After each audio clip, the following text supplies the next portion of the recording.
Hi, Harry. Where are you based? I'm based in just in a little town outside of Vancouver, Canada. Oh, Yeah, and all my clients are, I have no clients in Canada. All are international clients oh, in every continent in the world. And I've just started a big project working with the Muslim community. With oh, when we're doing a conference in a couple of days. Called Addiction in the Muslim Community. And why I'm excited about it, I've done a lot of conferences, but this is the first time I've been invited within an organization. So right. we're setting up a department. There's 20 volunteer women who are volunteering, and I'm training them, and they'll go out into the Muslim community. Obviously, there'll be a reaction to someone like myself, but Right. with the Muslim people, and it's an international organization. Is it based in Vancouver, the Muslim community, or what is it No, no, based? no. It's based Just in everywhere? it's based in Australia, Oh, and then it is an international organization. So there's women from Pakistan and Nigeria and mm, California and Europe and Australia, and that's part of the uniqueness of being outside of the standard model. right. Today's We have Zoom and we have multimedia, um, but the organizations naturally have also reflected that. You know, Mm, people have a tendency to pigeonhole you into an area or to think, right. but that's not the world anymore. No, yeah. The world's an international, global place, and when you start to see the Muslim community, which is generally speaking the type of crowd I like to work with, is sort of R- more the people who are more Really? underprivileged. Sorry, Mark. I'm just curious. I have one question. It's like, why do you like working with Muslim community? I mean, this is interesting because I'm from Malaysia, so Malaysia is a Muslim country.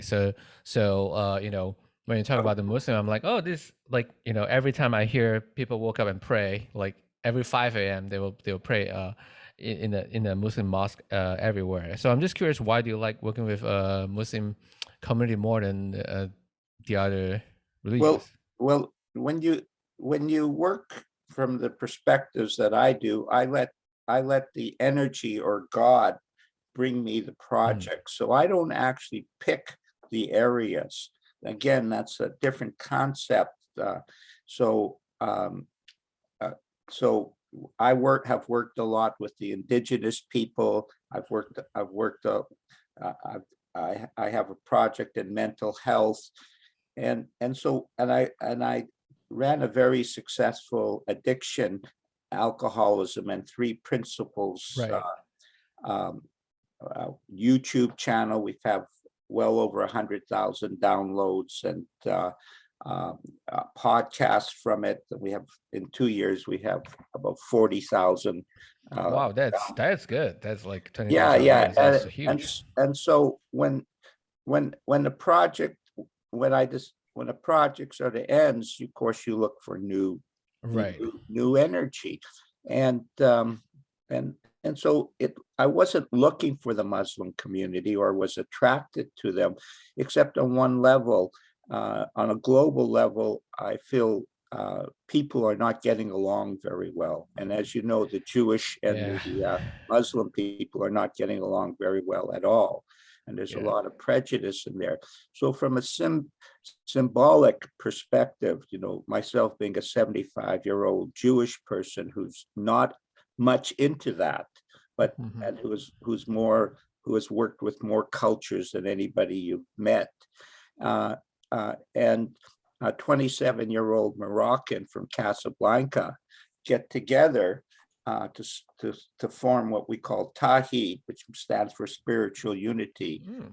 Tawhid's spiritual unity of the three principles. And you'll hear that word a lot from me, three principles. Um, it was a natural progression, but or a natural offering to the world. And so we've done it for about 2 years, but the strength, it started, Addiction show that I mentioned exploded. It really took off, Right. immediately we had a big audience, immediately people were being healed. But this one started very, very slow. And then big audience, but again, when you have a lot of status quo approaches, the acceptance by something a little bit different it wasn't very big. But what I have a very big nose for I can tell. I can tell. yeah. Thank you. That's really appreciated. Uh, uh, and I can sense not only energy, but can sense opportunity, and that just comes with what your natural abilities are and a lot of experience. That- And That's so interesting. I'm just curious, like, have you ever say no to any opportunity to come to your way? Or do you think like, oh, this is what's coming my way, it must be, like the higher power or God or spiritual opportunity for me. And you would just take it. I would say no to people. I say no to clients. I have clients all over the world, and if they don't interest me, I look for a certain type of client. And in your life, you're moving around, and sometimes you're full with lots of stuff. So Right. naturally, it's like a business plan. If your business is going really well, you're not on its own. People come and go, but you're satisfied. And then at other stages in your life, you're more open to opportunity. And I would say it was that, but it's again the sense of, in my case, I have a strong sense of who I am and what I want to deliver. And so when you're confident naturally, and you're naturally open, you'll identify, that's something that interests me. So if it doesn't spark my interest, the answer is no. Right. So you still go back to that. Sorry, Yeah, Mark, it's go not. ahead. Yeah. I was going to say, I wanted to introduce both of you guys, and I was thinking before we got together and had the idea of doing this, I was thinking like, this is crazy, the three of us getting together, and what do we have in common? What can we talk about? And I thought like the two of you actually do have kind of a similar meaning in my life. Jay, you're both you're kind of disciples of leaders who have meaning in my life, and in your own right are thought leaders. Jay, you're the producer. You're producer, also engineer and producer of the James Altucher podcast. Yes. And James is a great thought leader. With really his one big idea, I think, is the idea of coming up with ideas every day and keeping the creative muscle going, and really like that brainstorming idea is incredible. And I know he's been going with that for a long time. And I loved his podcast for years. I actually honestly stopped listening for a while because it kind of started seeming like a lot of the other podcasts, the same guests recycling the same kind of a thing. When he brought you in, I don't know when it happened, but one day I tuned in. I'm like, this is like a whole new thing. It's like a whole new fresh podcast. I mean, you really like brought something special to the podcast and made it worth listening again. And then Harry, you're, in your own right, a spiritual leader. I mean, in the old days, we'd have to climb a mountain to come talk to you and get wisdom from you. And you're just the truth. Yeah, direct disciple of Sidney Banks, the founder of the Three Principles spiritual movement, which is a huge movement. I've been meeting people on my own, separate, not even through you or looking at your talks on YouTube, but just out in the community, patients and people that are like, wow, Three Principles, you're into that also? Like, yeah, I mean, there's a huge community out there, and it's really incredible. And it's not a philosophy that's exclusive, like, oh, you're either Three Principles or you're this or that. It can kind of, from what you've taught me, it can coexist with other beliefs and spiritual philosophies. And so, yeah, I just thought like we actually are like a great group of people to have this talk. And Harry, can you tell us more about the Three Principles, like Sidney Banks, how it came about, how you got involved with it? Well, Well, the three principles are a spiritual psychology. And what they do, they flow through you, whether you're aware of them or not. And they create all your psychological human experience. And you notice the difference, Jay and Mark, is that it's a spiritual psychology. You see, psychology is dealing with form, that which is already created.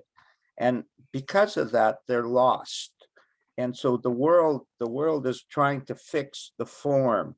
Now, the spiritual part of it is, if you understand the role of thought and you connect it to the bigger picture, vis-a-vis the creative ability of ideas that perhaps your guy is talking about, Jay. I don't know, but, and so people want to feel good. They want to feel happy. They want to feel content. And in this world, they're looking for it in the form, and they're identifying it with the house or the woman or the career or the nice clothes or that they look good. But that's not it. That will never bring you happiness. Wait, are you telling me that my whole life is a lie? I am Yes. because you have just defined the ego. Right. You're lying to yourself about what's important. Right. And what's important to you is love, understanding, a deeper meaning of why you're here, how you connect to this global village that we're part of. How can I feel the power of God inside myself so that I can allow that energy to create that which will satisfy me, and beyond my satisfaction, beyond my dreams, into a world that is magical. And when I will have gratitude for that rather than taking possession of it or I did it type of thing. You see, the world is obsessed with what they can have and what they can achieve. The joke is, the moment you connect to God, now God being just a energy, the Muslim world calls it infinite intelligence. I love that phrase. When you tap into the infinite intelligence, obviously it's a lot bigger than Jay's intelligence. Yes. Obviously. Obviously, and Yeah. everyone, and at a certain point, Jay feels vulnerable, when you suffer and, all of a sudden you don't have any answers and so on. Well, I'm just curious, like, how do you obviously you define God as infinite intelligence. Like, how do you find that infinite intelligence? Like, like it's like is Jesus a God, or Muhammad a God, or is Buddhist a God? Those seems like just a ideology of God. Seems like mythology to me, a lot of it. What? Like kind of like you Yeah. have Greek mythology, Roman mythology. We have Christian, Muslim mythology also, I would think. Yeah, see, the joke is you don't discover God, you uncover God. It's already, God's already in you. God's already in everything. The indigenous, the spirit of the trees, the spirit of the water, spirit of the sky, all created by the Great Spirit. Jesus or Muhammad are just human beings who experience enlightenment, which is basically they saw their connection to God. Right. They saw, not they think or they believe. They saw the fact. And at that particular point, when Jay has an insight, not a mental apparition, not a mental thinking, but an insight, a sight from within, he sees life with brand new eyes. It's just what happens to millions and millions of people, but a lot of them either get a glimpse of it. It's just that Jesus, Sid Banks, Muhammad, they walk through the light into a brand new world. and they had to talk about it because, Jay, when you're in love, Right. you notice you like to talk about it. Why is that? Yes. Because Yeah, it feels so darn good. And you notice one thing, nobody else is in love and they don't know what you're talking about. That's right. what the world of Muhammad, Jesus is like. They're talking about love, unconditional love, and you're talking about personal love. Right. That's definitely very, very, very interesting. Uh, but yeah, like I'm just curious. So if someone found love, let's say not Muhammad or whoever, I'm just curious. Like if they found like that sort of enlightenment in themselves, do you think they're ever gonna lost it, or do you think there's something that like the principles they have to practice to keep it going? No, well, the answer is you can't lose what you have. Hmm. You already have it. You already are enlightened, Right. except for one little thing. You don't know it. Yeah, it's hard knowing like if you ever enlightenment because like before I moved to actually before the pandemic hit, I felt like, oh, I have everything that I need, I have everything that I want, and then pandemic hits, I'm like, is this what I want and need anymore? Like I moved to New York City 10 years ago, and then obviously I live in Queens, and now I live in Upper West Side, which is a little bit upgrade from where I was. And then I'm like, this is what I want, this is what I need. And then a pandemic happened, and then during the 2 years, I just been pondering like if this is actually what I wanted. So You're here to affect what you can change in your own life, and that what you cannot change, you're there to adapt to. And how you adapt to it is through your thinking. So one person's in a traffic jam and they're screaming, I got an appointment and I can't get through this thing. And another person turns the radio on and listens to some smooth jazz or something like that. And they're relaxing. Oh, finally, I get a chance to not be busy. Right. Yeah. Oh, I can imagine driving along and feeling really spiritual, like one with the universe and everything is great. And I'm living the life I want to live. And then suddenly I spill my coffee in the car and like everything changes in an instant.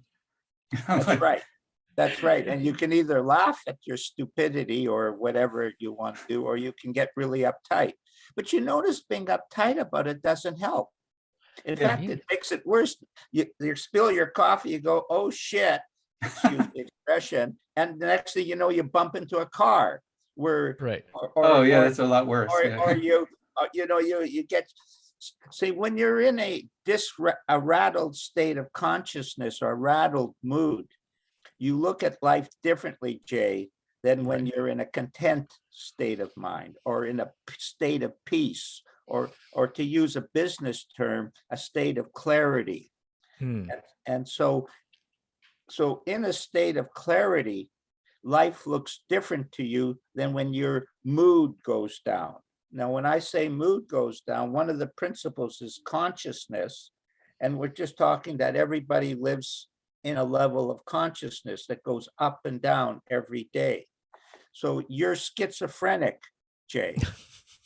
Probably, yes.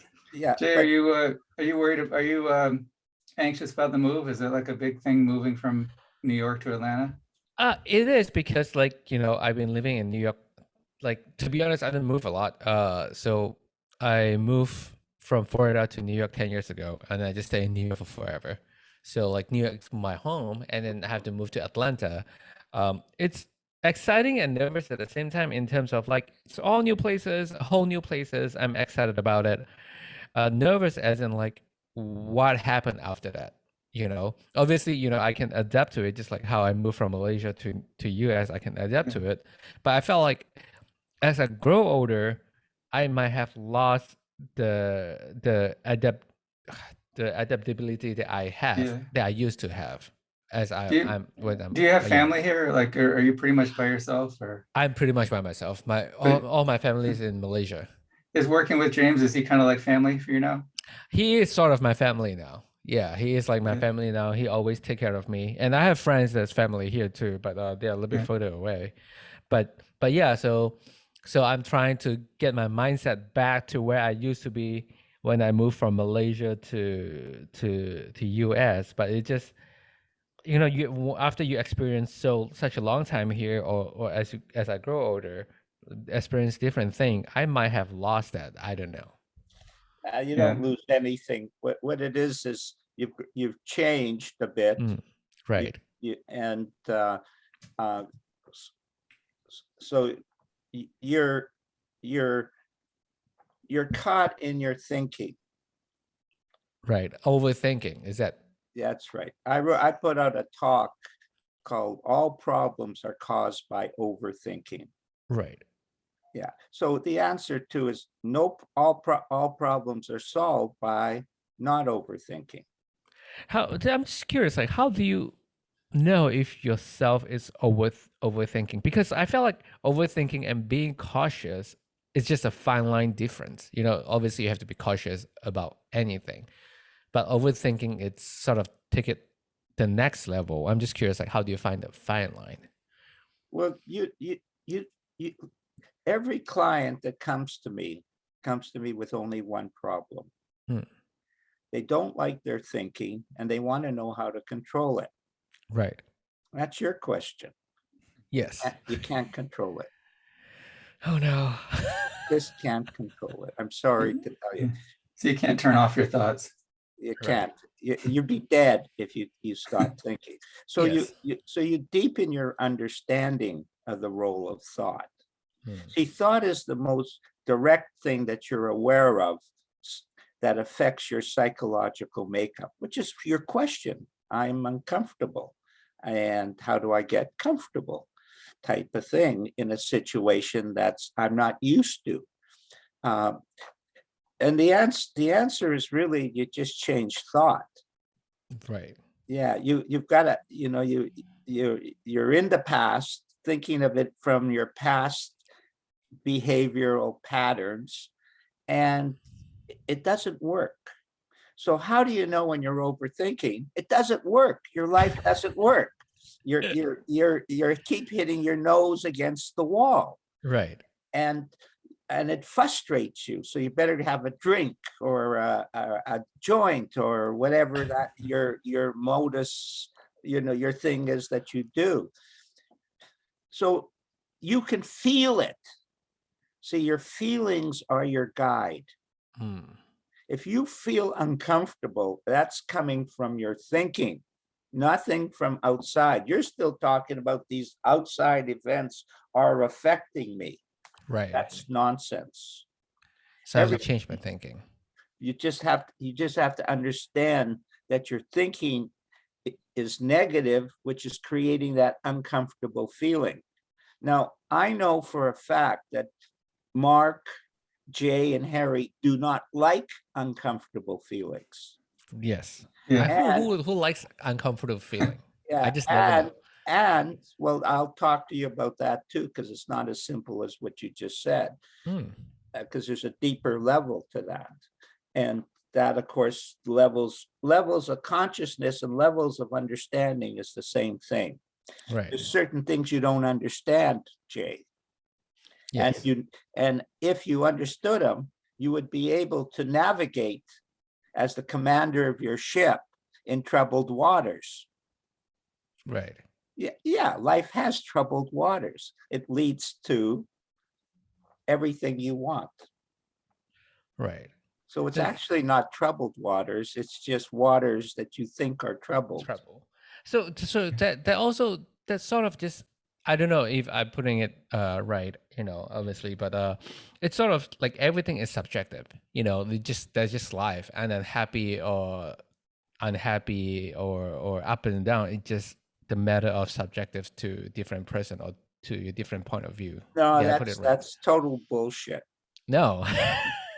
Sorry, I just bullshit. You caught my bullshit.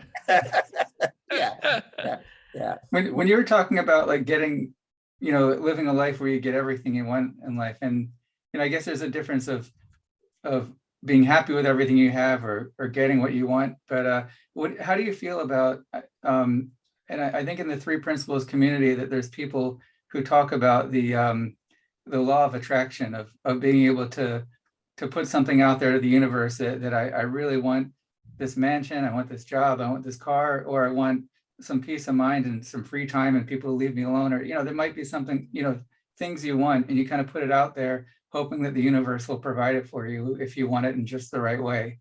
Like, how do you feel about that?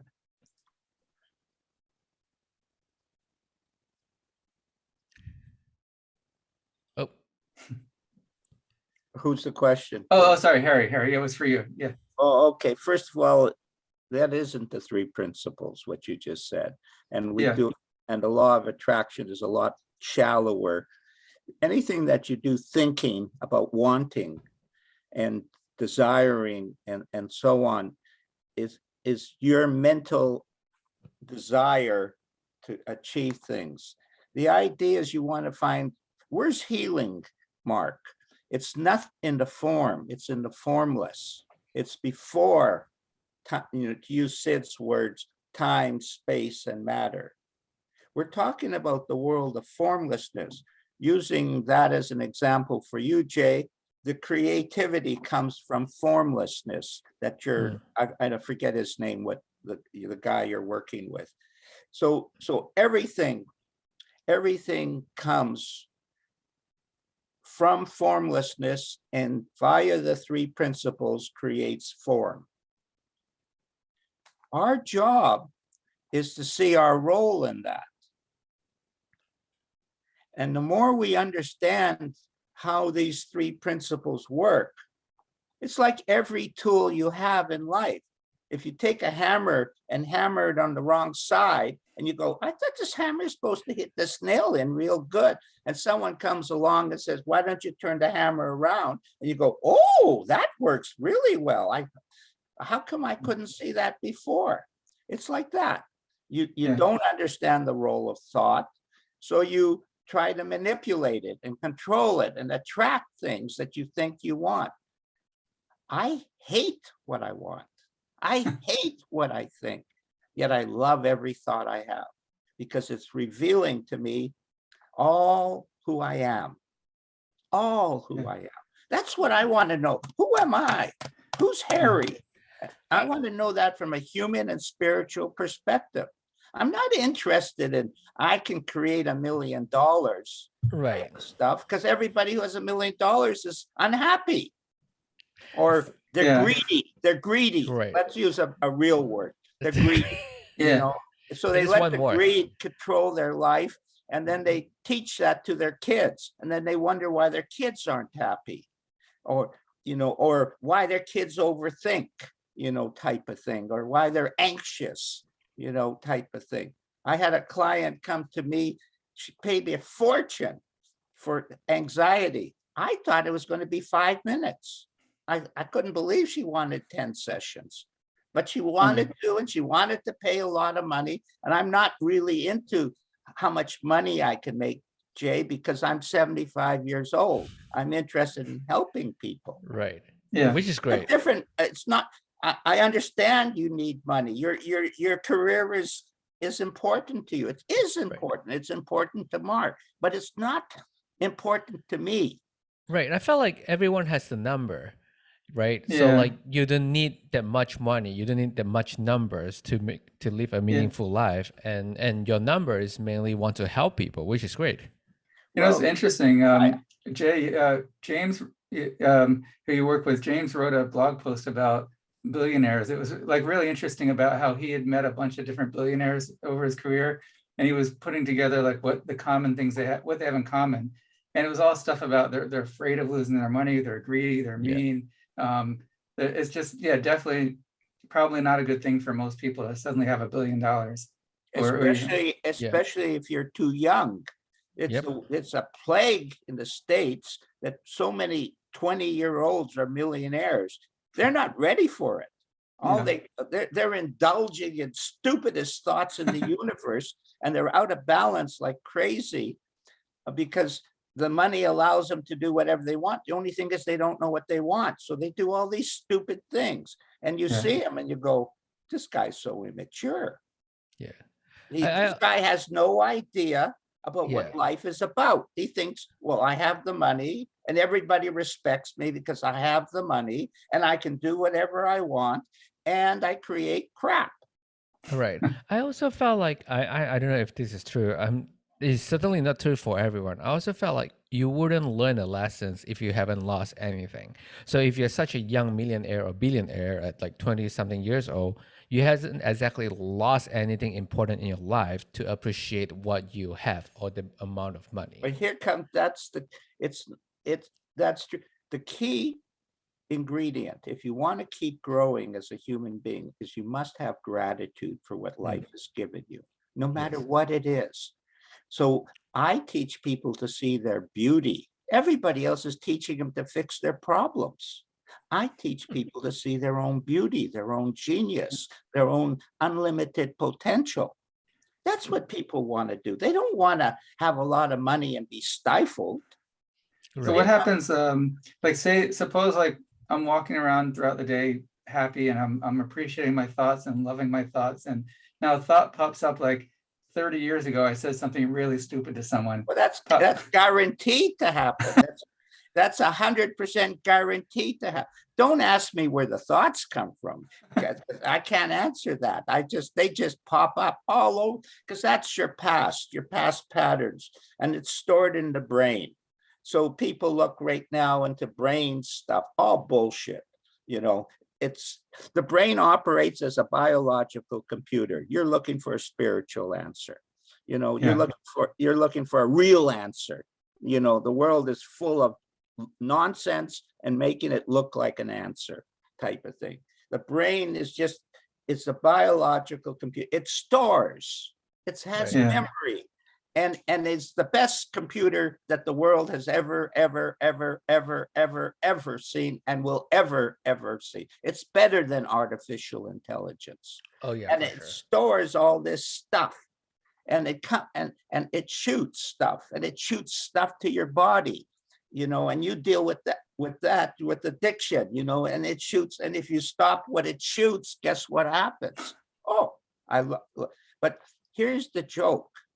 They lose their urge, but they don't lose their thought of it.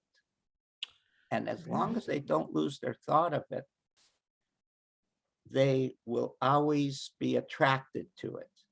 And here's the other joke. You never lose your thought about anything, ever.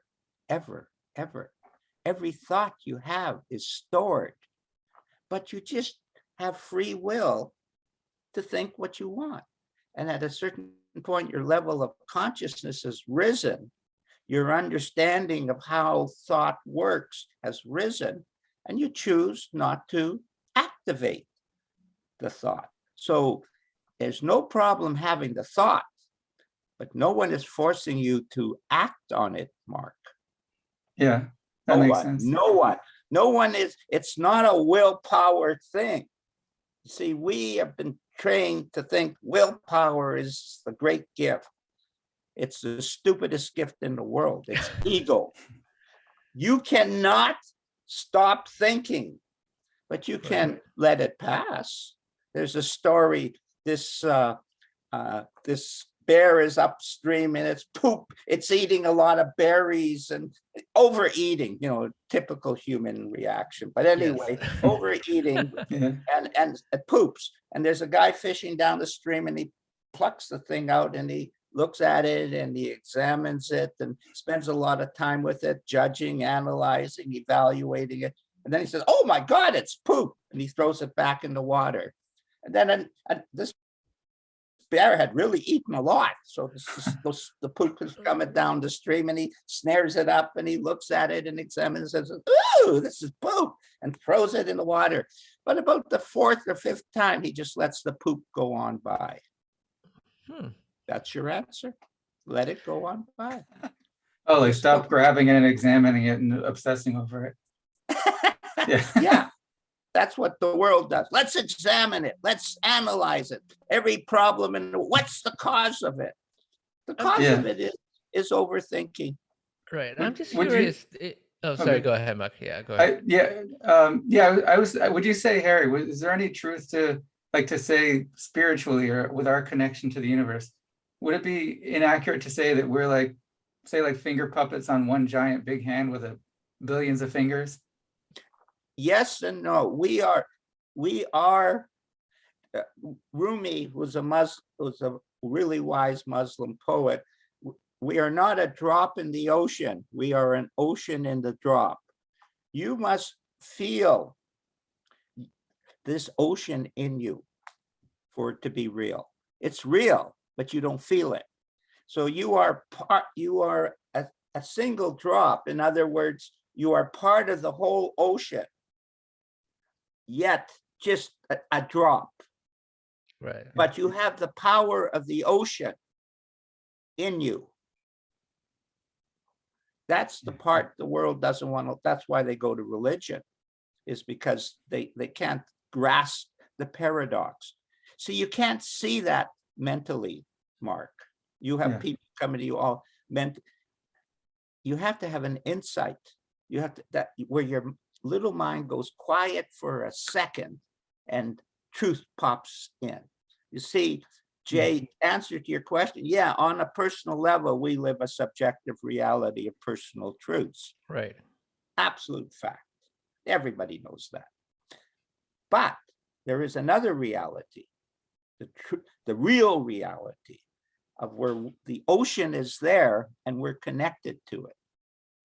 And as long as we don't feel connected to the ocean, we suffer. And how do we suffer? Through our thoughts, which create feelings. Oh my God, I'm creating my own suffering? Whoa, what a anything else but that. I'm just curious, is there a practice that like one can do? So let's say if I want to do it for myself, I caught myself up like all this negative thought. Is there a practice that you will recommend or you think it will work, like for me to catch a thought and let it go? Relax and calm down. Right.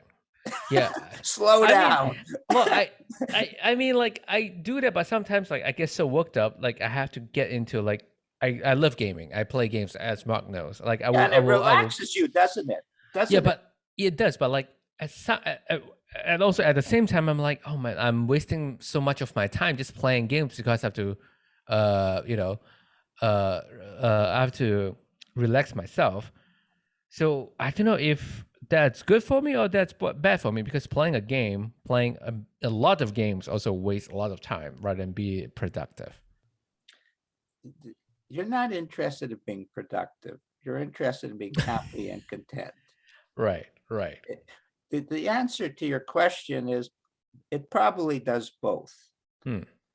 It relaxes your mind, which, see, the problem with the world's philosophy, the bullshit of the world, the total stupidity of the world. That's the title of this podcast, The Bullshit of the World. Yeah, perfect. Yeah. Is the cup is full of water. And they say, be more productive. You have to empty the cup to allow new water in. Right. And how do you empty the cup? You relax, go more into the quiet, into the silence that is true within yourself. So the water has to, if your cup is full and you're trying to be more productive, you're going to have a big anxiety problem, a big psychological problem. Right. You are creating this psychological problem from your lack of awareness of what you need. See, you're young, I'm old. My body is telling me what I need. I never listened to it when I was your age, but it's telling me what I need. Your mind needs to empty out. Your guy is into creative thinking. Mm-hmm. He has to teach, so you have to empty out. If he doesn't teach that, he doesn't understand. Right. Because you have to, why does silence work? The silence works because you stop your world. You're going, psychology and the world is in this story. The airplane pilot comes out and says, I have good news and bad news. The good news is we're making better time than we've ever made before. And the bad news, they say, we're lost. And that's the world. It's making better time. You're caught up in an image of what success is. Right. That's not success. Yeah, I felt like I guess you're right, because success is different for everyone. And your answer to your question of how much gaming you should do, it's different for everyone. Yes. Maybe too much. I don't know. Maybe not enough. The interesting thing, just your awareness. See, that's consciousness. Just your awareness that maybe you're doing too much is already self-correcting, because you're conscious of it, and you notice at first, well, I've been really working hard and I need to relax, so I'm good. I get into the game. I have my brother-in-law who's an IT specialist, and he loved playing games. And of course, his kids are 4 and 7 years old, love playing games, and he's got all the tablets and all the stuff and all the modern, and he's relaxed because he's tired in the day. He needs to relax, and he takes a joint too, because he likes that relaxes him. And then there's a point where the problem with desires is they can have a tendency to be seductive. And you're aware that there's a point where I get out of balance. So there's a point where it takes me into balance, and then there's a point where it takes me out of balance. That's where your consciousness becomes aware of that point. Right. And so I would say when you start and do it, which is just a supposition, because I don't know what you're feeling, I don't know what's in your head, you relax. And that really feels good. And gee, it's great to get your head out of your own thinking, isn't it? It is. Yeah, it is. What a boring world. And so you get into this virtual reality, which becomes your reality. And then you notice with the kids, their face starts to get red and they get too hyper and all this stuff. Right. You're the same way. Your face gets red. And then you stop at the right time and you have energy. You stop at the wrong time, guess what you have? Negative energy. Right. What do you like? Positive energy or negative energy? Definitely positive energy. That's why I'm trying to find every day. Yeah, Jay, I was thinking about when you game, I don't know if all your games are broadcast, but I know that you broadcast on Twitch, and it's actually kind of fun to listen. Sometimes I'll put it on the phone. The problem with Twitch is when you turn the screen off, it disconnects. But if there was a way to just keep listening, not even to look at the video, but it's kind of fun to hear you talk your way through the game. And I was thinking, imagine you game for hours and hours, and one day you say, I'm really gaming too much. I'm having a problem with gaming. I should quit. And then imagine you get an email or a message from someone one day saying, I was really miserable and I couldn't sleep at night and I was depressed and felt terrible. And one night I found you on Twitch and started listening and you really calmed me down. I mean, you could be helping people with what you're doing. Yeah. I never thought about that, because I always thought that gaming, because when I started streaming gaming, I always thought I'm doing it for myself, because, that's how I want to broadcast my story at the same time, like the way I play the game. But I think you could be right. Maybe because a lot of people, when they tune into some streamer or wherever, they just have it in the background, like helping them to the day. And some of them are really just some of the gamers are really kind of abrasive, they're hard to listen to, just all over the place and trying to be really dynamic. And when you do it, you have a calm, soothing voice, and there's people there's people that would love listening to you. And I mean, even if you imagine you help even that one person out there that's suffering, maybe they just quit drinking or something, or maybe they're going through a breakup or whatever, and they tune in somehow, they find you, whether maybe you rebroadcast on YouTube, or sorry, hit the microphone. Suppose that someone tunes into you and they're like, wow, this is really calming, you're helping me. I mean, Yes, I mean, I would say just keep doing it, just keep doing it and share it with the world, like the way you're doing it now. And Oh, if you're thank you. having fun, you probably are calming them down. And you bring up a really valuable point. Sharing isn't just sharing about awareness, it's sharing energy and loving energy, or something you love, or something that relaxes people. If they're tuning in, you're helping them. You're helping. Or Thank you. yeah, and because your heart is good, you're enjoying it. uh, you're sharing that love and passion. And it turns out this is one of the greatest ways to share love in the world. The conference I'm doing with the Muslim community, I want to talk about drugs and alcohol. They want to talk about digital addiction, because Really? Yeah. they're women with kids, and guess what, their kids, they want, how much should the kids watch, and how much should they watch, and what it leads to, including pornography and all that type of stuff. So the digital world is the world of, we're trying to, it's an expanding horizon. Right. Life is our expanding horizon. Yeah. It's the same. It's just the virtual reality of life. The senses, the more the senses are attracted, which is, the five senses are not a principle, they're an expression of consciousness. And the more the five senses are interreacting with the person, the greater the sense of reality they feel. Yeah. That's just the way we work. But the people are attracted to understanding the five senses rather than what creates the five senses. And that's the purpose of your life, Jay. The indigenous have a phrase called first cause. First That's call. what you're looking for. You're not looking for 15th cause. That's where the brain and trauma that the people are talking, the bullshit of the world now, a new evolution of smoke, if you want the truth. But first cause, you're not looking for 10th cause. You're not looking out there for the answer. Where did it originate from, Jay? And I'm going to tell you where it originated from. Thought. Right. Thought. Thought is such an important thing, and important. It is, yeah. A powerful weapon. It's like, I mean, I totally agree that, like there's just no way to turn off thoughts.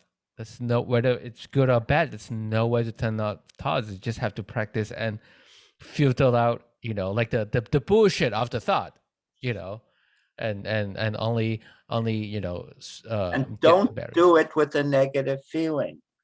Right. If you're going to do it from a negative feeling, you're going to create a negative reality. Psychology in its present form. Why they have no solutions. Coping. Jay's not interested in coping. Jay's living. Yes. Jay's, all your questions are, I'm young and I want to express life in the fullest way I can experience it. No, I want to put a Band-Aid on my problems. Well, obviously that doesn't work.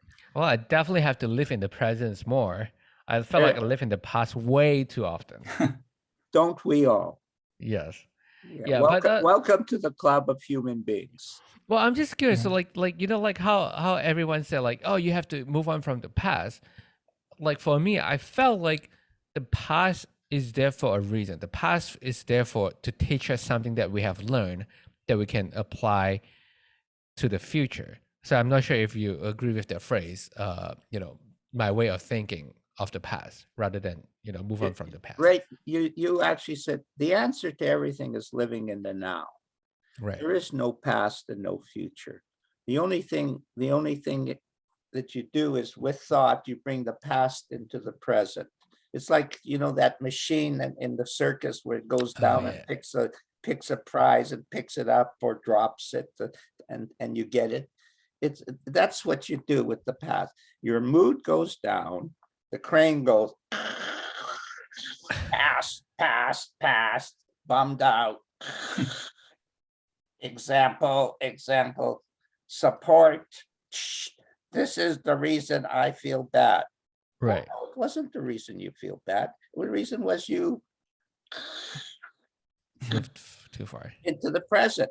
You Yeah. colored the present. That's what thought is. It's a paintbrush, Jay. You want to paint it black? No problem. God gives you the free will to do that. You want to paint it happy? No problem. You want to paint it being in the now and being connected to God? No problem. You have the free will to create whatever you want, Jay. Right. And you do. Yeah. Through your stupidity and through your wisdom. Now, Probably when you're working, stupidity. when Sorry, you're working go with the, when you're working with Harry, when you're working with the Muslim women, and I would imagine, you know, when people dealing with addiction, coming off of like a drug and or something like that, that there's actual physical trauma, like in the brain needs to heal, and people are suffering, you know, and, you know, maybe say that you're sitting in a room talking to some people, and, you know, one person might look at you and say like, wow, that makes a lot of sense. And the other person saying, I really can't even pay attention to you because I'm really suffering. You know, I'm having headaches and dizziness, and you know, I feel like the room is spinning around me. I mean, That happens all the time. Yeah, and you know, but it and you might doesn't want bother me. It doesn't bother me. I don't listen to them. Yeah, if you go to like a AA meeting, you know, they'll say like one day at a time. It's like, oh great, one day at a time. And maybe in reality, the scary thing is it might be like 5 years at a time. You might need like 5 years for that everything to heal and feel mostly normal again. Well, that's their spiritual journey. We don't know when and how they drop, but I do know when someone is rattled or stuff. See, everybody comes to me bummed out. Yeah. 100%. Why would they come to me if they weren't bummed out? You know, why would they, you know? So they contact me. They've read my book or they've listened to a podcast or a webinar, and they say, gee, this guy has something I wouldn't. I have right now a client, a psychiatrist. It's ironical, Jay. I've never taken a psychology course, and the psychiatrist is taking a lot of psychology courses. Right. And he's coming to me, again, paying me a ridiculous amount of money, and he's growing. Yeah. So when you're stuck in time, Mark, you're stuck. And you may change your physiology, which of course is a lot better than having pain and suffering. But it doesn't mean you're growing in a spiritual way or in a human way. It means that you've handled that which has been controlling you. That alone, of course, means their life has changed. But they still want to be happy and content. You know, Yeah. It's like this woman who was in a recovery program that I was in said, I don't want to get rid of being an alcoholic. I want to be happy when I get rid of being an alcoholic. She got it. She got it. She was right. Everybody's working at the problem. And please, Mark, don't think I'm criticizing what you're doing. I love the fact that you're helping people with something that they can't control, through a drug type of thing. It's beautiful. And it's indigenous, to be honest. You're just a healer. That's what healers and doctors do. But that person will not really fulfill themselves unless they tap into their unlimited potential. They don't want to just get rid of that problem. They're much more multifaceted than that. That's what's on their mind and has been ingrained, and the world sees as results. Yeah. Many people have incredible results and don't, you know, they come back 5 years later and says, it took me 5 years to really understand what you were talking about, Harry. But during those 5 years, I was evolving and exploring all these sides of myself that I needed to know. And I have found out what you were saying is true for all human beings, not just me. Right. A universal truth. That's, Jay, why I said just subjective stuff is not as big a deal as people are giving it. Right. It universal truth, a truth that applies to everybody. And one of the truths is everybody thinks. That's a universal truth. I'm just curious, like, you speak about like how a lot of people, come to you, want to be happy and want to be content. Has anyone that come to you that refuse to be happy? They just want to get rid of their problem? Well, I yeah, don't know of if you ever course. have those. I have people who hear nothing. Yeah. I have people who, I have a test. See, when you get to be a seasoned veteran, you get these subtle little things. But one of the biggest tests is someone first they come, all they want to talk about is their problem. Right. That's it. Okay, so we go raise the level of consciousness. I tell a lot of bad jokes. And the moment they Your jokes laugh, are great so far. I'm Yeah. loving it. yeah. So the bad joke lightens the mood. So, Right. and that's the first thing I did when I came into the addiction program with a heavy addiction. I came in and I yelled, "Lighten up! I can't deal with all this heavy stuff." There's no answers in it. It's just this, and so they lighten up, and we have a great feeling. And then at the end of the session, they start talking about their problem again. They didn't get it. So that's your test. That's my test. Okay. I felt like If I you can't keep talking about your problem, you got nothing.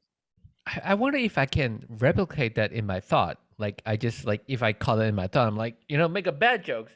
And then if I make myself happy or laugh that's for however long, and then if I caught myself to think about it, I don't know. I don't know if I can replicate it for my own purposes.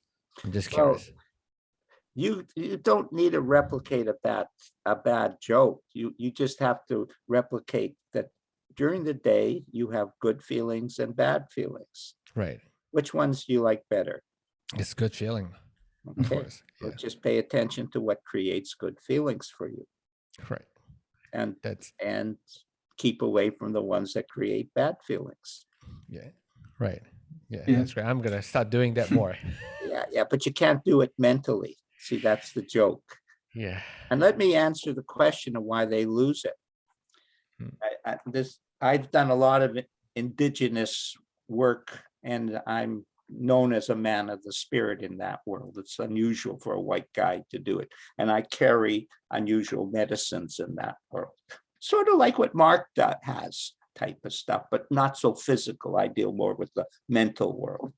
And so Mark would be a pipe carrier in the indigenous world, and he'd Right. bring these medicines to people who have problems. He's a specialist, and I'm a specialist. I deal with passions and desires. Mark deals with more the physical reactions of addiction. Actually, since we last talked, I didn't realize it's been so long. It's probably been a few years. That I was doing a lot of medical, and I still do it, medical treatment for specifically opioid addiction. And then we got more into alcohol addiction treatment, which is similar. It's medications to help people taper gradually off of alcohol. But more recently, in the last year or so, I've been working with people coming off of psychiatric medications, things like Xanax, Ativan, The opiates. Yeah, not even the opiates, but just like these psych drugs that people thought were safe. They're not controlled drugs. They're not drugs that people abuse. But like, for example, someone might be prescribed, maybe someone in the family passes away and they're grieving and they're having a lot of anxiety and insomnia. And then a doctor gives them prescription for, say, Klonopin, a tranquilizer to help them sleep. Well, benzo, that's a benzo. Yeah, benzo. Yeah, exactly. So they take it for 20 years, and then they realize after 20 years they're having all these strange adverse reactions and symptoms, and they need to get off of it. Not 20 years either, by the way. That's Maybe a lot sooner, maybe 5-10 years, 2 years or whatever. And then now when they come off of it, these people, they're not really addicted, and they don't want to take more drugs. The last thing they want is to go to a doctor and be told maybe this drug will take care of your symptoms. They want to be done with drugs, and so they have to go through that suffering without more medication to cover up the problem. They really just basically need to heal, and the healing is not an easy process, and it can sometimes take a really long time. How do you work with someone like that who's just really suffering with these symptoms, and there's nothing that can take it away easily? There's no pill that's going to solve their problem in a day. Well, we should do a show on that. That would be really cool. Definitely, yeah.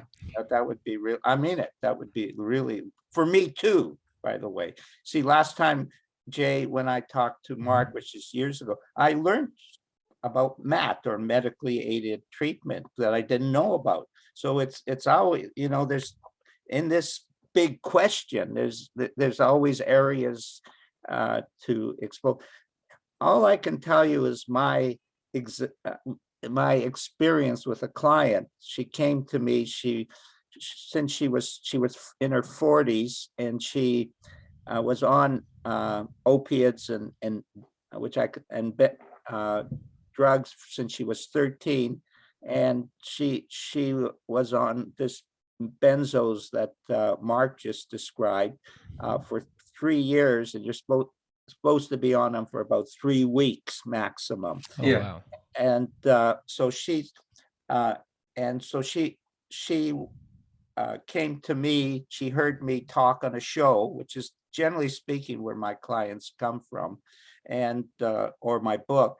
And she happened to live in my city, which is very unusual. I never have clients in my city, never, but she did. And so I said, let's get together for coffee. And so I spent 2 1.5-hour sessions with her, talking about the spiritual reality of thought, Mark. And she dropped them. And I never talked to her about benzos. I knew so much about benzos, Jay, that I had to contact a psychiatrist, Dr. Bill Pettit, who's in the 3 Principles, and ask him what are they? That's how much I knew about it. But you don't have to know about them. It's better if you know about them if you're supposed to be treating it, I suppose. Yeah. I mean, it's good to But know I had that no what you're idea dealing with, I had no idea what the heck, big names and all this stuff. Right. Who can remember that stuff? And you got to be a doctor, just a brain to remember the names of it. So I talked to her about the spiritual nature of thought, not the psychological nature. And she went into a feeling, and she doctored herself.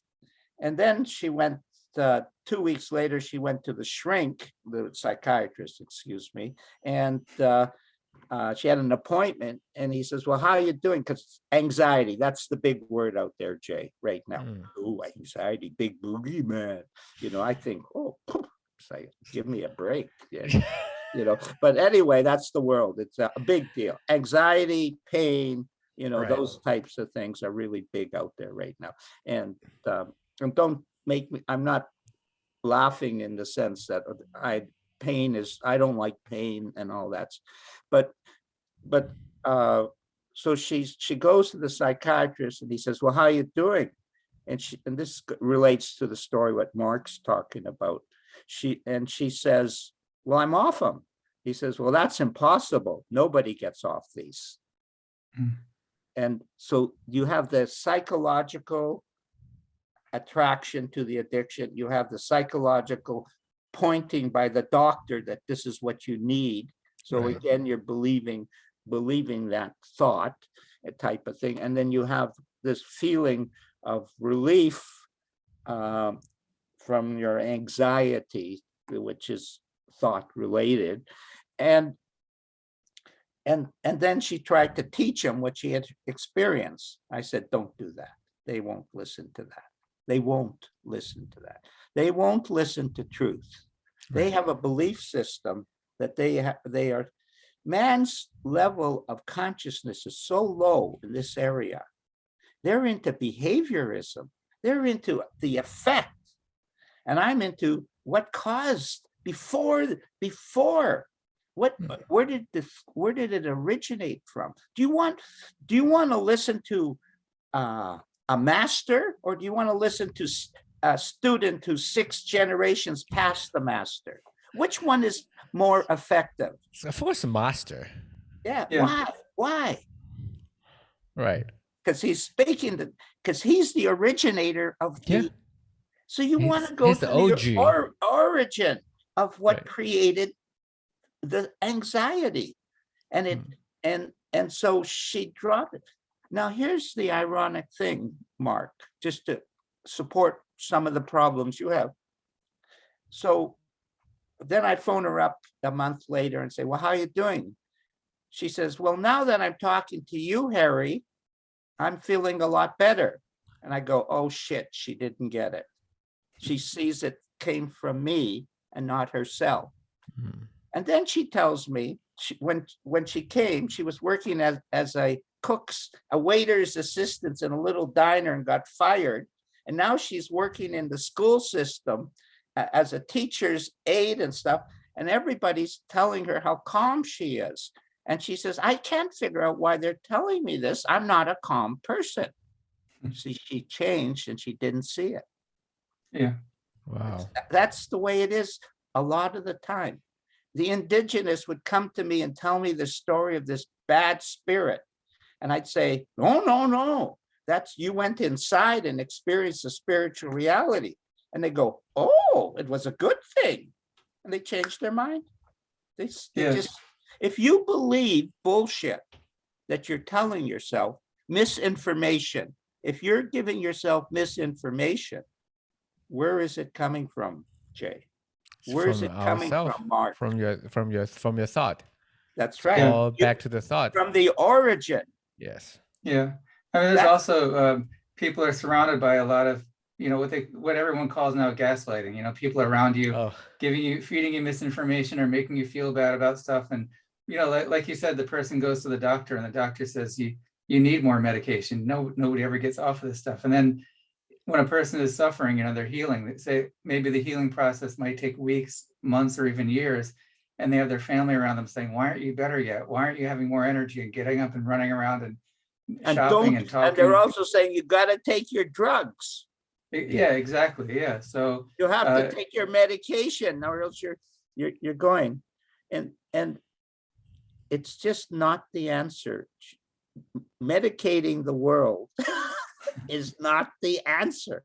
And the medication gets bigger and bigger and more powerful. And as the world gets more out of control, the stress level seems to go up. I wonder why that's happening.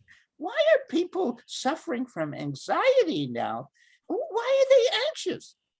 Economically, the standard of living keeps going up and the level of anxiety goes up. Right. Economically, the standard goes up and the level of greed goes up. Yeah. People are out of balance, Jay. Yeah. I see that every day. Every day. You know, it reminds me of this comic that I saw, this little one frame comic that it's a picture of this forest where all the trees have been cut down. And so there's all these tree stumps everywhere. And it's this little koala bear leaning over a tree stump and he looks completely depressed. He's probably crying. And there's two humans standing over this koala bear and they say, he's got mental illness. And yeah, so that's great. That's it. And the trouble is they can make it sound logical. Like like now this new trauma therapy stuff, it's just smoke moved around in a different direction. It's a touch deeper. And everybody in the psychological community is excited about it. It's bullshit. Oh, but what is that? Well, trauma creates addiction. Trauma creates mental illness.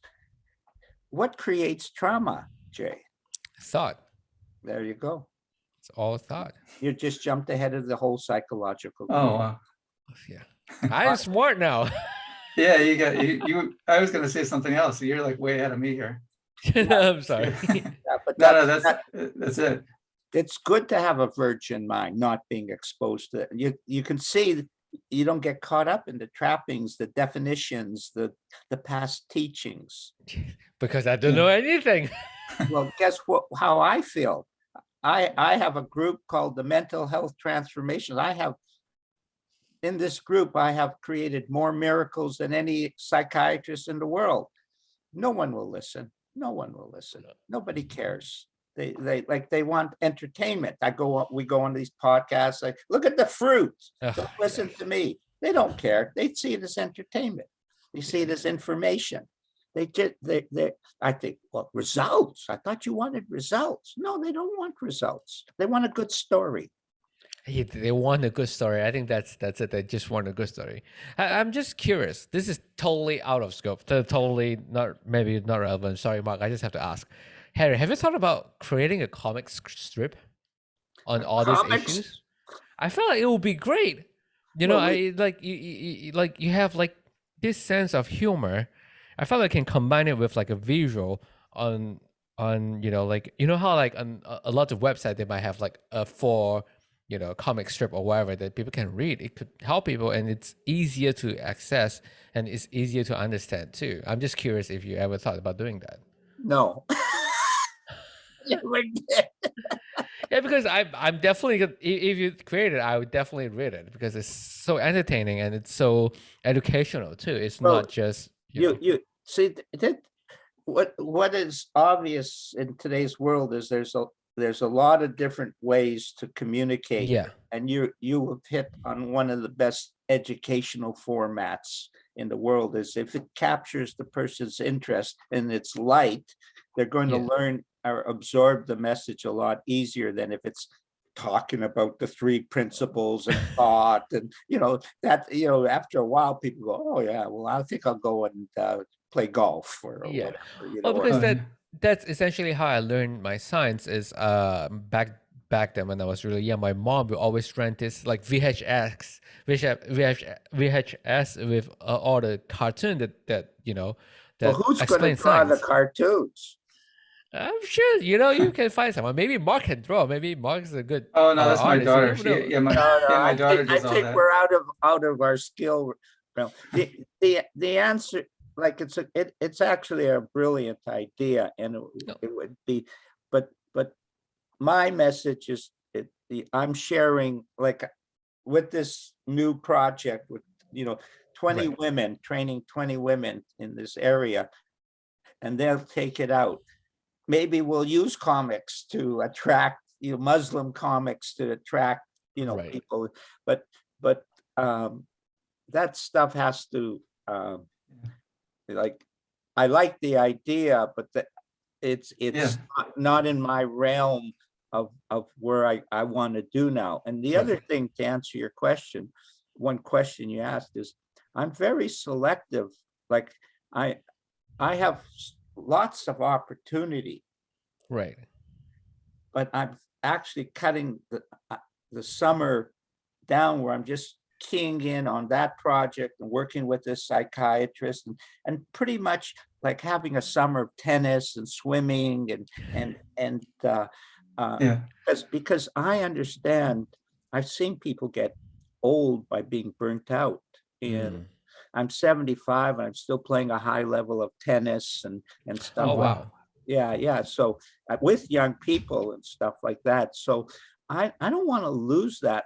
And I know in one snap, it's gone. Right. Like one knee, one heart, one, and so you start to guide your life that you'll be here for a little while, and within that you can only you start to be selective in what you're going to do. It's a great idea, but Thank you. maybe when I was 30 years old, I would have jumped into it Yeah. and spent 5 years developing that idea. Right. But right now, 5 years would make me 80. I mean, I have to say, you didn't look a day older than 61. Like when you keep saying that you're 75, I'm like, that's not how my grandpa looked when he was 75. That's how and that's that's the reality. And let me tell you that you do uncover more youth. yes. I had a very powerful experience, Mark, that I had a fairly serious case of cancer, Oh and no. and oh no, it's great. I loved it. And and and then people say, how can you have loved it? But and what happened was, see, any story that has a happy ending is a good story. Mark knows that. Yeah. He knows that no matter what people have gone through, if they find that happiness gene or that good feeling, or they just feel that it's a good story. These people actually have a lot to share with the world about suffering, but from a happy perspective, and they're living a happier life. So that's a good story, even though they were addicted. And so I had cancer, and I did have a shift. And the shift was, gee, every day I'm getting up, this my unconscious mind was creeping in. You're sick, you're sick, you're sick. And I wasn't saying it because I have a positive attitude to life, but it was creeping in there. And all of a sudden I had a heavy feeling. And I took my bike and rode down to the ocean. I live very close to the ocean. And I look out into the water and I go, I can't do this. I can't be heavy. I might die in 6 months, but I can't do heavy. If I'm going to live only 6 more months, I want to be happy for those 6 months. I don't want to be thinking about my disease for 6 months and I have a lousy 6 months.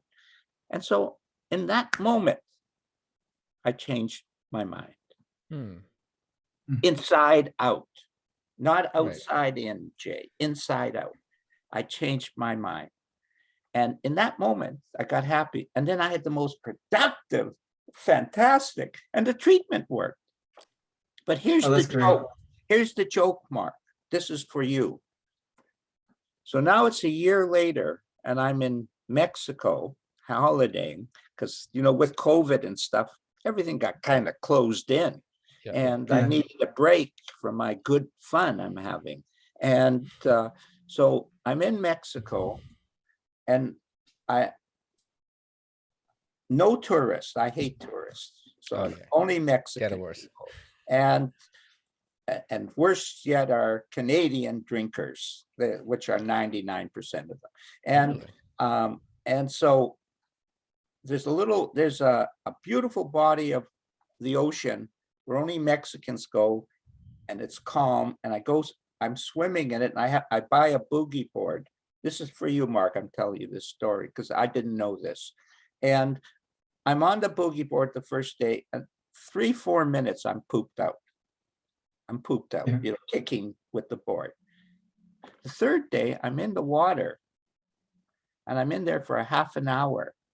And without realizing that I was in the water for a half an hour, and I'm feeling full of energy. At that moment, youth came back into me.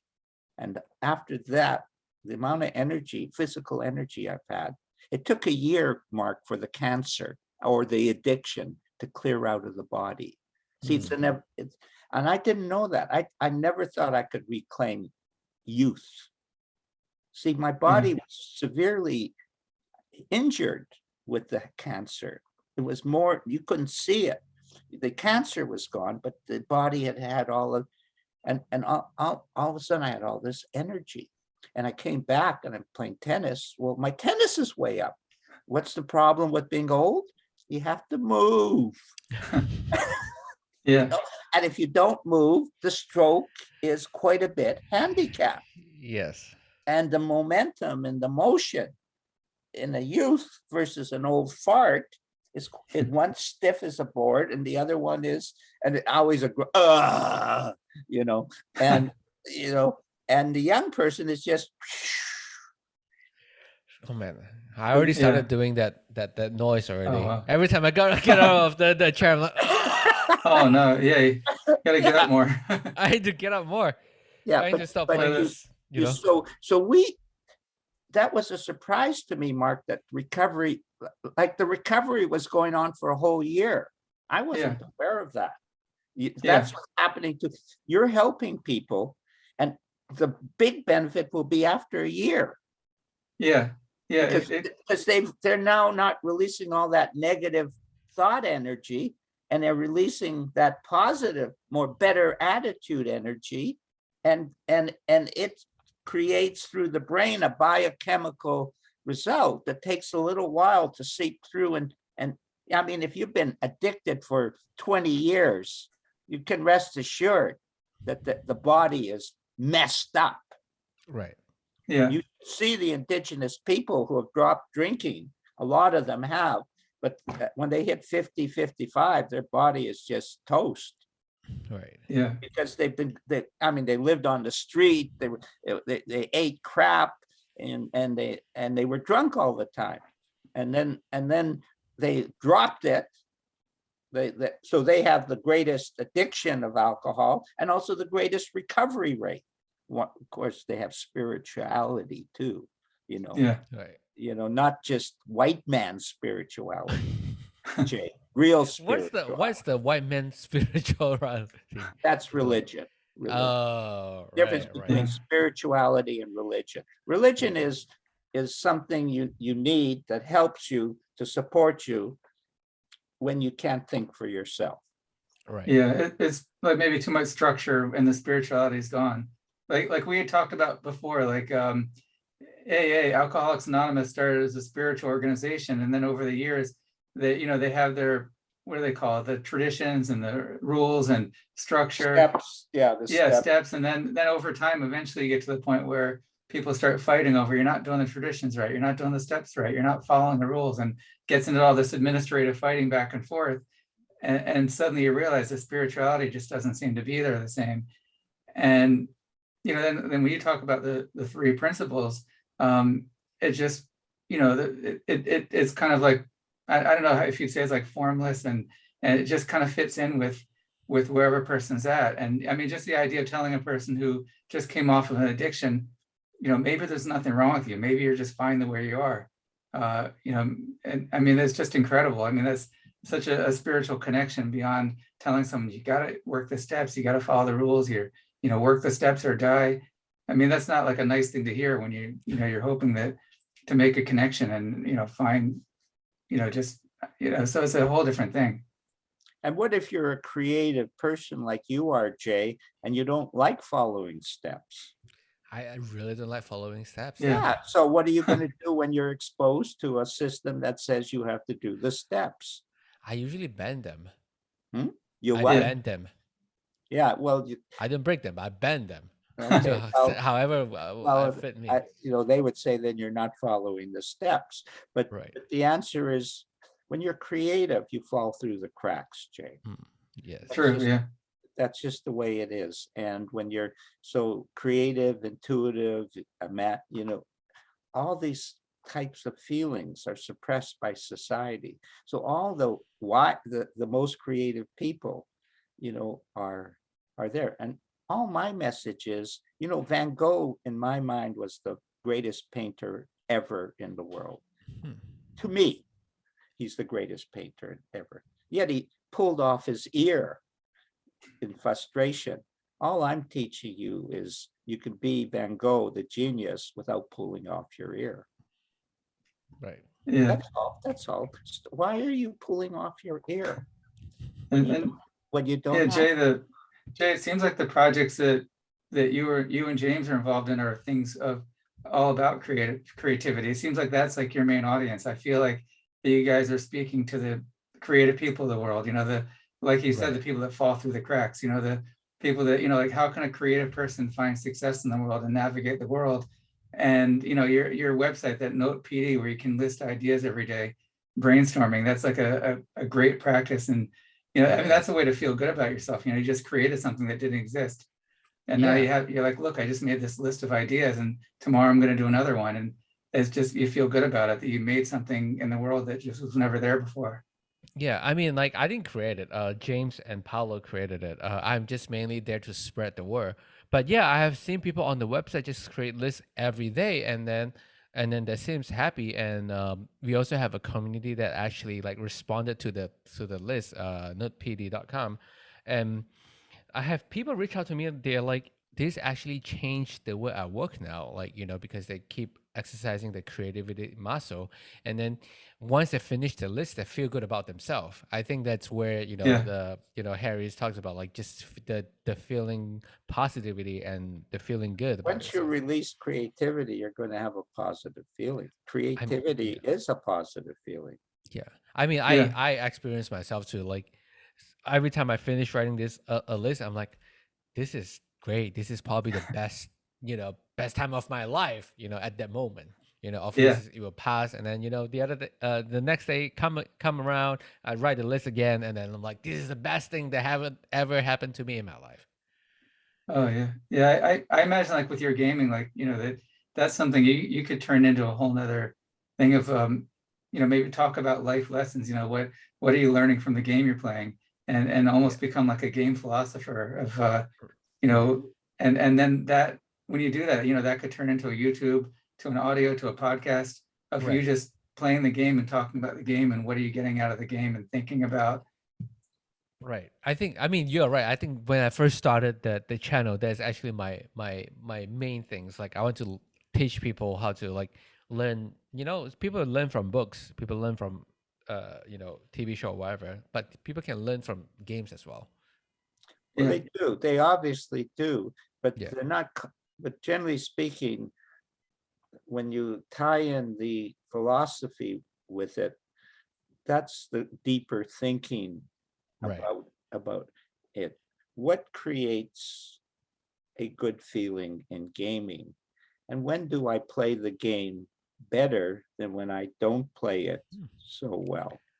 And there's a state of mind, and we mentioned, when there's a state of being in the now or contentment in that moment, where you are actually not thinking, you're just performing in the moment. Yeah. That's why people like games. It takes them out of their head.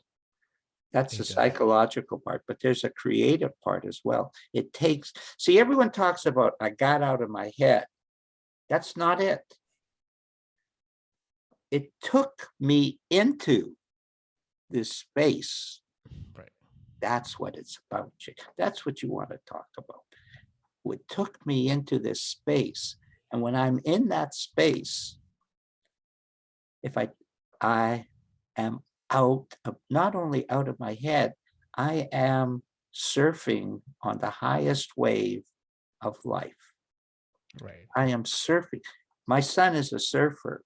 He loves it. He's almost 35 years old. And he's loves surfing, and he knows he's getting closer to the end of his career in it, because it's a young man's sport. Right. And but he just loves it. But why does he love it? Why does he love the surfing? And it's getting on this wave, and it takes him into this space.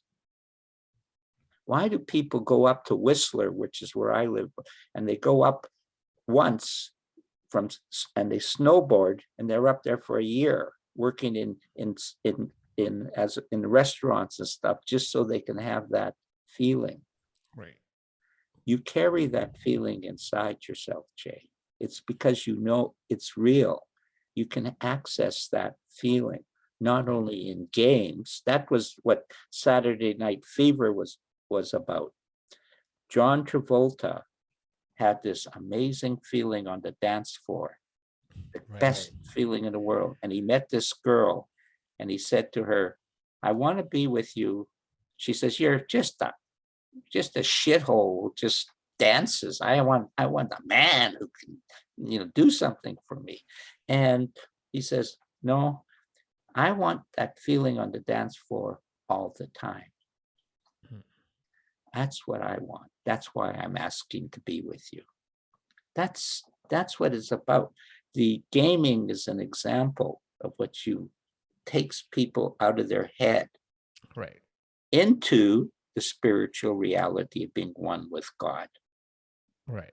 That's what happens. You're just one with God, and you can't describe it to anyone. No, it's like a weird feeling that's like, it's so satisfying too. Like every time I play the game, it's like the satisfying feeling. I'm like, even though I'm losing, but I'm like, this is great. This is what I want to do. In fact, here's the joke that mankind is really messed up in. It's great that you're losing because it challenges your mind, and your mind that's why gaming is so popular. The life is not very challenging. No. It's very routine. And it's a little bit more brutal. Life is a bit more brutal too. Well, Yeah, you don't walk around everyday life saying I'm losing and this is great. Yeah, no, yeah. That's right. But it is a contact sport, so that's part of the game. Right. And on a psychological level, it looks like a problem. On a spiritual level, it's perfectly designed to bring your attention that you're walking away from God. That's what suffering is. I'm walking away. This life is simple. You're walking away from God or towards God. Right. You're not stationary. You're either one or the other. And as you walk away from God, guess what you must do? God says, okay, you want a GPS system, an alarm system that is perfectly designed to let you know that you are effing it up. And I'm going to give it to you. It's designed perfectly. Suffer, baby, suffer. And you go, I don't like this. I better go to a shrink. And it says, well, let's examine the suffering a little bit more and poke our holes in it. Oh, and this will be 20 years, by the way. And will you be healed by that? Oh, no, we don't heal. We cope. And see, these people have good intentions. They're nice people, innocently misguiding people, innocently. They're not doing it on purpose. This is what they learned at school. I have my psychiatrist friend. He said, I went to university and school for 25 years. He's a doctor of several. He says, not one class on mental health. Why? Oh, wow. Because they don't know what it is. Hmm. All the classes were on mental illness. Right. Figure it out. What are they experts in? Mental illness. But you're not interested in mental illness. You're interested in Mental feeling health. good. Yeah, feeling good. If you're feeling bummed out, do you want to actually examine? You've already looked at it for how old you are continually of why you're bummed out. Right. You're an expert in it. Right. You know what's interesting? I've had on my podcast. The expert in being bummed out. Yeah. but absolute fool to being totally inspired and turned on. Yeah. Right. So when you talk about therapy, the psychiatrists and whether they know what they're doing or not, I've had several psychiatrists on the podcast and psychologists and therapists, and that's kind of the question I always ask. I've been exploring that for a while of like, what is therapy? What happens in therapy? What do you do for people when you're doing therapy? I've never been able to get a straight answer. If you listen back to the podcast, I asked a question and they kind of go off in another direction. One guy was very honest about it. He said, we just don't have time for that. I mean, psychiatrists can't sit with a patient for an hour and talk to them. We need, and this guy was not a regular psychiatrist. He dealt with public health, but yeah. And then I talked to a psychiatrist recently that she has the time, she makes the time to talk to patients. I said, finally I got one, I pinned one down, what exactly do? You talk to people for an hour, you're a psychiatrist, what is the therapy? And she said, it doesn't matter. The talking is the more important part. There's no magical technique or therapeutic technique. It's us making a connection and talking. And that's where the healing happens. And, you don't necessarily have to be trained in anything.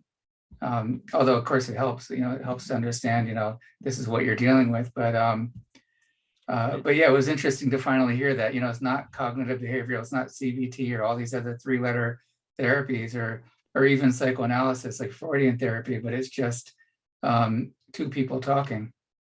And that's what we're doing. The only difference is I wouldn't totally agree with this woman, but I would agree that she's 100% correct in the process, that talking to people honestly and genuinely is going to produce a positive result. Absolutely. Yeah. She's absolutely correct. That's the God energy, Jay. When people connect with you on your show, or people connect with Mark on what he's doing, that's the God energy, the us mind type of thing. And it's formless. And so to support what you're saying, Mark, AA is hopeless. They have a whole 5% success rate. But their fellowship, they just talk, is marvelous. Yeah. They don't have a lot of wisdom, but the fact that they just do woman who has a higher level of consciousness and who has a deeper understanding, when they do that, and people say, well, I feel bummed out. I go to the fellowship and I feel good. Yeah. What do? I can give people information about the three principles. It's not going to help them. They have to catch a good feeling and where the good feeling comes from. And it comes from within you. Right. But the good feeling is the teaching. It's always the feeling, always the feeling.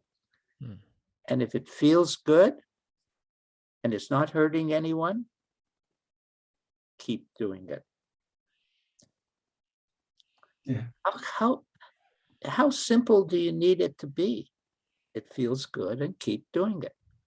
But they say, I don't think so. Bingo, back in another path. She's right, Mark. She's 100% right. 100%. I take it back. She's 100%. That's one of the good sayings from 12-step recovery. The therapeutic value of one person helping another is without parallel. Without parallel. To have somebody there. Here's one of the greatest healings I've ever done, Jay and Mark. Mm-hmm. This woman is in an old folks home, and she is on the edge of die. She's just hopeless. I didn't know what to say. I put my hand on her shoulder for half an hour. I didn't say a word. And after half an hour, she regained her equilibrium. I took my hand off her shoulder and we smiled. We were friends for life. Just one simple thing. That's the best healing I've ever done. Wow. I didn't say a word. Just put my hand. She needed support. And I felt it. And I also felt something else. I couldn't come up with a word to talk about. And I love that. If I would shut up more, maybe I'd be better at what I'm doing. I love your bad jokes, though. Yeah. Yeah, jokes are always, humor is always good. Yeah. So we come to really the essence of what everybody is looking for. Why people are addicted is they have a bad feeling and they want a good feeling. Yeah. Why people are mentally sick is that they got despondent and caught up in their thinking too much, and that created bad feelings in them, and they got misguided. They misguided themselves, and then they went to other people that misguided them as well, and they get caught up in the system. Everybody knows if you're totally wonky, gone insane in that moment, that having a drug will calm you down. It's not a lifelong affliction, It's just a temporary slip where you got confused, dismantled. You become vulnerable. So that's a very beautiful state to see. Mark is very vulnerable. Jay is very vulnerable. Yeah. You got to be honest about that. Right. Harry is very vulnerable. Harry's no different than Jay and Mark. And when I'm vulnerable, that's generally speaking when I'm hearing something for the first time, because I'm open to the fact that I don't know. Why are we pretending? I know. Inside out realities. I know. Well, I don't know.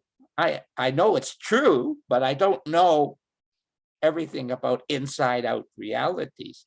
Thought, expert on thought compared to the world. I don't know anything about thought. Right. It's the original nature of who we are.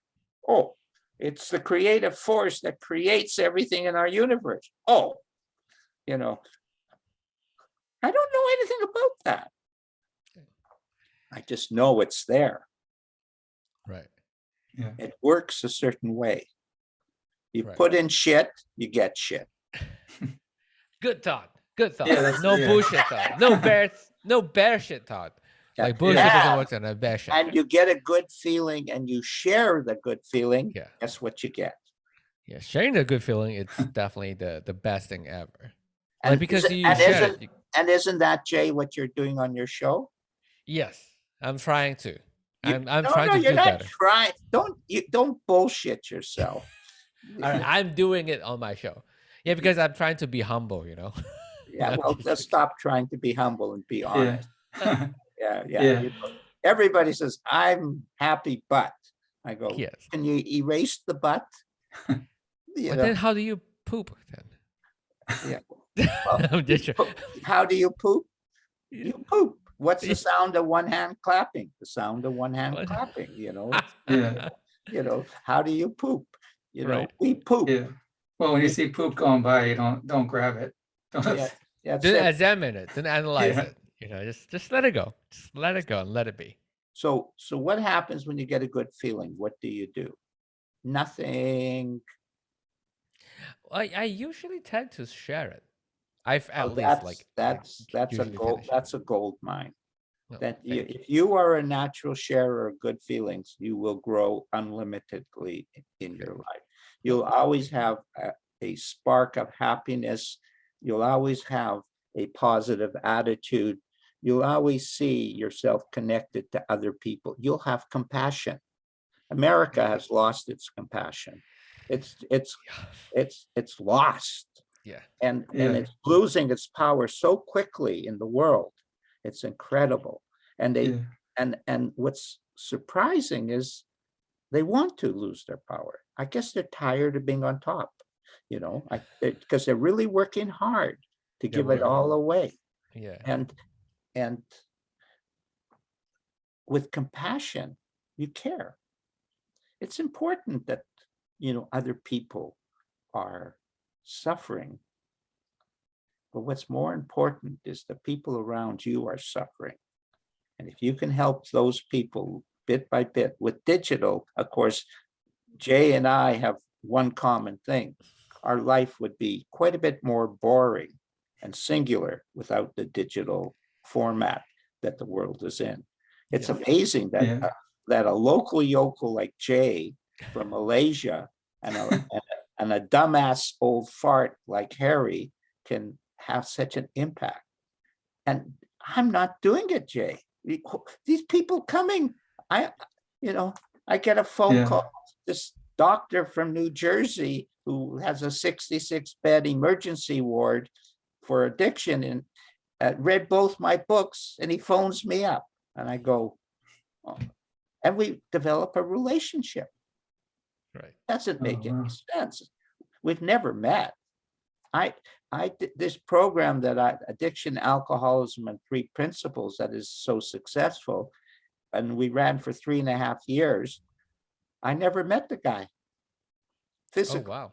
Never Hmm. I've never met Mark. I've never met you. Right. Oh yeah. Yeah. I came close once. I was on a cruise in your area, but because of the schedule they had us on, there's no time to get away. Remember we went to the Bouchard Gardens, Yeah, and I yeah, think I beautiful. texted Was you. it beautiful? Was it Oh, beautiful?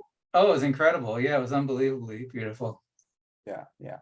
We should do a show on where you're going now with this alcohol and stuff. That would be really cool. Yeah, and the benzo tapering and withdrawal and the protracted withdrawal. Definitely some specifics I wanted to.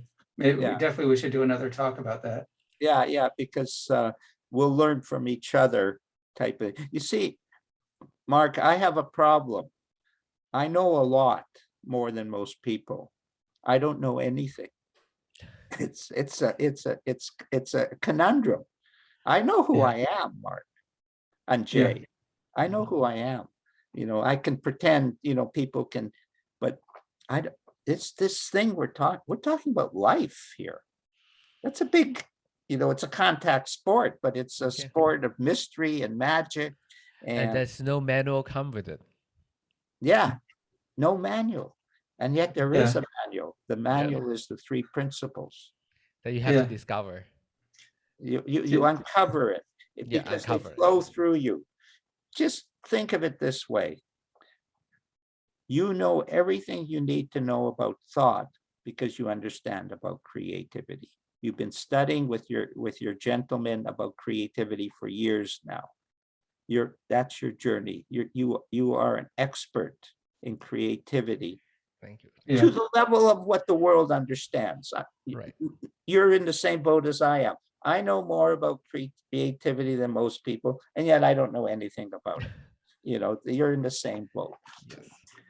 So that's thought. The creative element, the spiritual nature of thought is the creative element that created the earth. Now get this, Jay. There's only one thought. Always only. It started with a thought, and it's just a continuation of that same thought. Right. Everything that you're doing from the beginning you were born is just one thought. You had a thought, and then it kept expanding. It's still the same thought.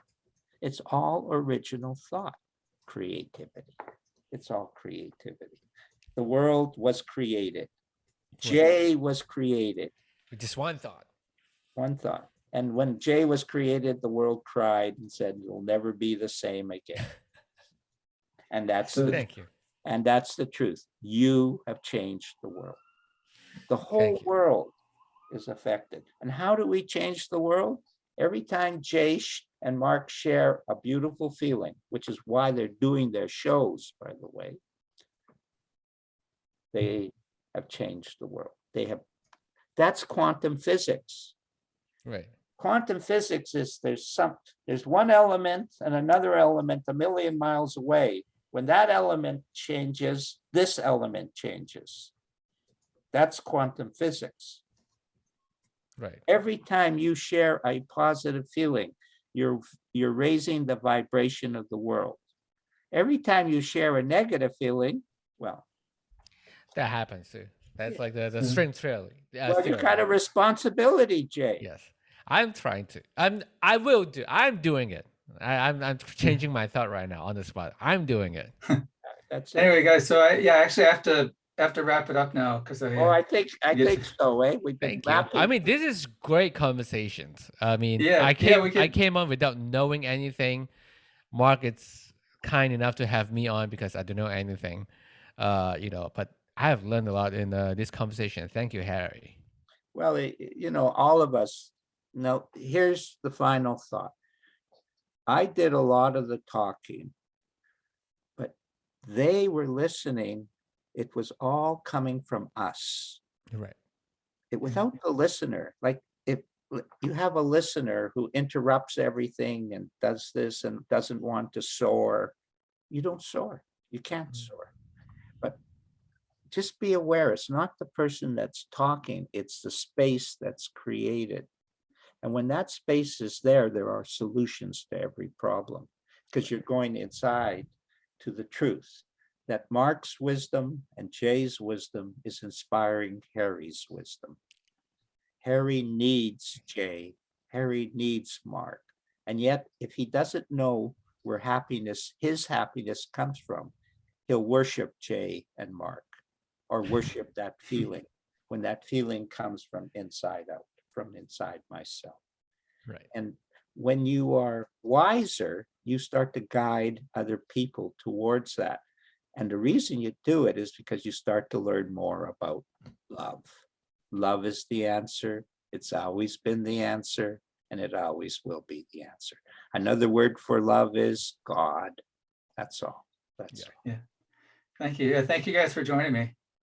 Thank you, Mark. Thank you for Thanks, Harry. Thank you, Jay. Thank you. Okay. Well, that was Thanks. Mark. Okay. It's good to Okay, thank you. Okay, bye. It's good to reconnect, Mark. It was so interesting, Jay. Mark and I met. We did 2 shows. We met quite a long time ago, I guess now it appears, Right. and we had a really nice feeling and connection, and it was